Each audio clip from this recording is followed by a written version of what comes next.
తుఫాన్ ధాటికి టాలీవుడ్ కలెక్షన్స్ అన్నీ షేక్ అయిపోతున్నాయి అంతే. The power of a sequel ఏంటి అన్నది మరొకసారి సక్సెస్ఫుల్ కంబ్యాక్ తో ప్రూవ్ చేశాడు టిల్లు.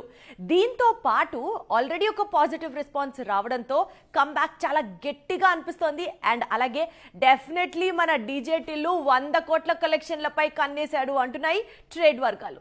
2022లో టిల్లు మొదటిసారి కనిపించాడు. ఆ తరువాత టాలీవుడ్ టిల్లు ప్రేమలో పడిపోయింది. 2 ఏళ్ల తర్వాత మళ్లీ టిల్లు తిరిగొచ్చాడు. ఈసారి టాలీవుడ్ రెట్టింపు ప్రేమ చూపిస్తోంది. ఆల్రెడీ తెలుగు రాష్ట్రాల థియేటర్స్ అన్నీ టిల్లు నేమ్తో ఊగిపోతున్నాయి. ఓవర్సీస్ మార్కెట్లోనూ టిల్లు హంగామా మామూలుగా లేదు. మొదటి పార్ట్ బ్లాక్ బస్టర్ కావడం, టిల్లు క్యారెక్టర్ సూపర్ గా పేలడంతో టిల్లు సీక్వెల్ కు మొదటి రోజే 23 కోట్లకు పైగా వసూళ్లు వచ్చాయి.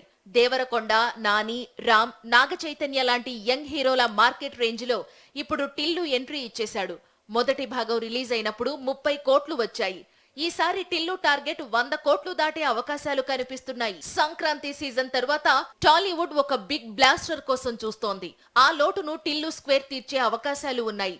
సమ్మర్ సీజన్ కావడంతో టిల్లు వసూళ్లు టిల్లుకు రానున్నాయి. బాక్సాఫీస్ ముందుకు ఫ్యామిలీ స్టార్ వచ్చే వరకు టిల్లుకైతే ఎదురులేదు. మరోవైపు సెకండ్ పార్ట్ కు పాజిటివ్ టాక్ రావడంతో టిల్లు 3 కూడా తిరిగొస్తాడని మాట ఇచ్చాడు సిద్ధు జొన్నలగడ్డ. 3వ భాగానికి టిల్లు క్యూబ్ అనే పేరు కూడా పెట్టేశారు.